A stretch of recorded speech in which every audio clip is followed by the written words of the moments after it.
should I go to Joburg? Should I go to Joburg? Or should I actually?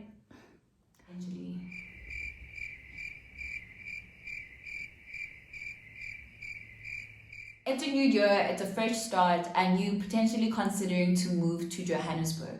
Whether you are a student or whether you are a working professional, there are some things that are quite interesting that you should consider before you come to the decision. If you would like to know more about what I mean, stay tuned.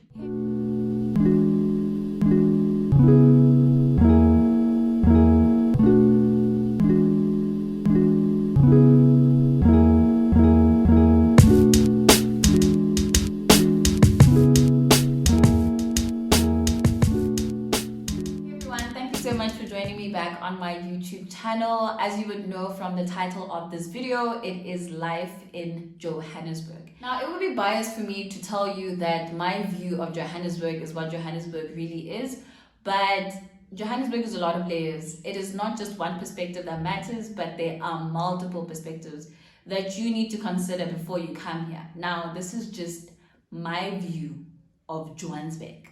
So, you're a student, right? And you are thinking, should I go to University of Pretoria, of Johannesburg, Wits, or a college here in Johannesburg?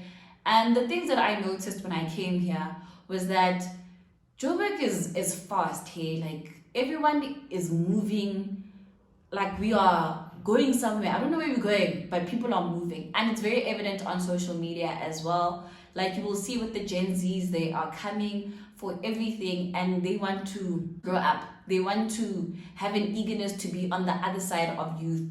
Why is a question that I don't know. Because there's nothing fancy about being an adult, but people are forever on the move.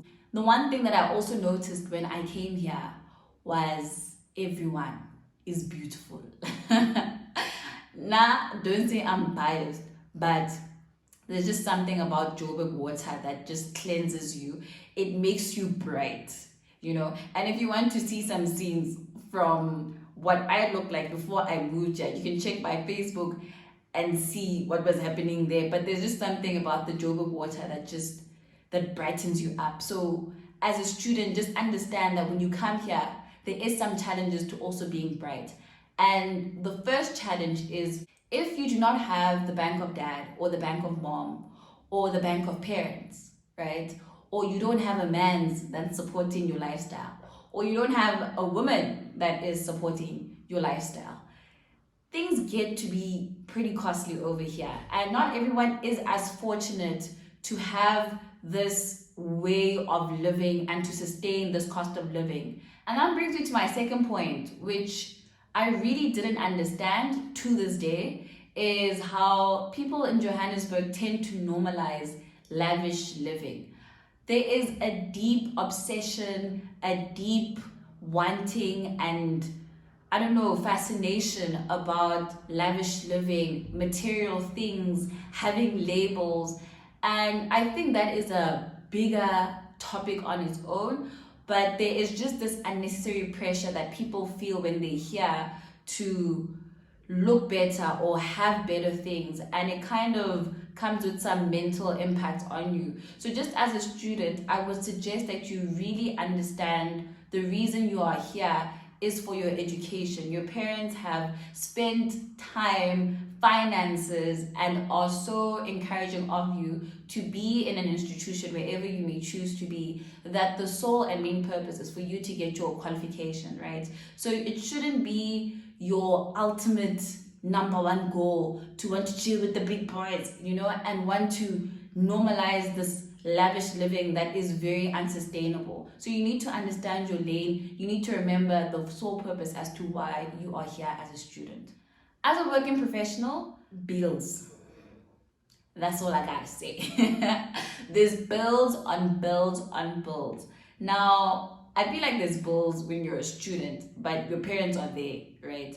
As a working professional, you are your parent. You are your financier. You are the person that is sponsoring your quality of life. So there is bills everywhere. And the further north you go in Johannesburg, the more expensive it gets. And if you think expensive a number in your mind now, multiply that even more, because that is what Johannesburg is, right? It is a city of gold, and the cost of living here is actually quite pricey. So make sure that you have a backup, you have an emergency fund, you have a savings account that's getting started deep as a first professional, making sure that you are set for yourself, right? The other thing that I noticed is that it's like a balancing game of work, of relationships, as well as passions. When I say work, you are 9 to 5 in almost every day, and the job market is so competitive. Everybody is here to find employment. So if you are slacking, there is a high chance that you might get replaced. So having to constantly work under pressure does become taxing, because this is where everybody comes to look for employment, and chances are, if you're not performing at your level best, you might just get replaced. The other thing that I noticed is that your relationships, not just romantically, but with your friends, with your family, there is like a bit of strain to try and just maintain each type of relationship. You don't have the time that you would have if you weren't living in such a busy city. And to know and have friends that really understand, or family that really understands your work demands and your commitments, is something that I would advise you have the conversation with them anyway, just to make sure that they understand what you're going through is not by choice. You know, it is by competition of the job market. It is not you, it's your employer. And the last thing is passions. There's a lot of people that come here with ambition, with talent, and you might find yourself wanting to juggle a 9 to 5 and a passion, just like how I'm doing. And you might also think to yourself, because there's so many rappers, maybe I should rap. Because there's so many YouTubers, maybe I should YouTube.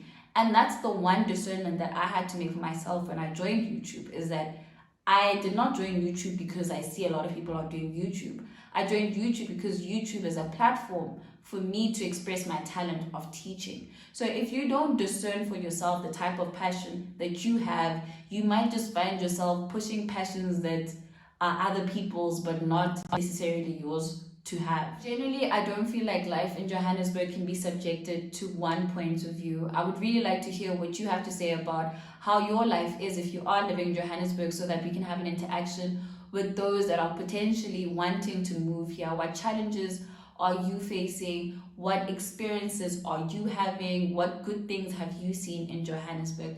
But ultimately, this is a city of gold. It's full of opportunity. This is our New York of South Africa, you know? And there are amazing things that happen here, but there are also challenges that you need to consider. But ultimately, this is an amazing place. I'm happy that I made the move to Johannesburg. I see myself staying here longer than anticipated. It would have been amazing to go overseas, but the way COVID is set up, I feel like we need to push those goals to like 10-year goals maybe, you know, and just stabilize and just ensure that our economy is also growing and that we are also enjoying ourselves here. But otherwise, I hope to see you guys in my next video. Don't forget to like, to comment, to share, but most importantly, subscribe so that we can get the family growing. I'll see you guys in my next video. Bye.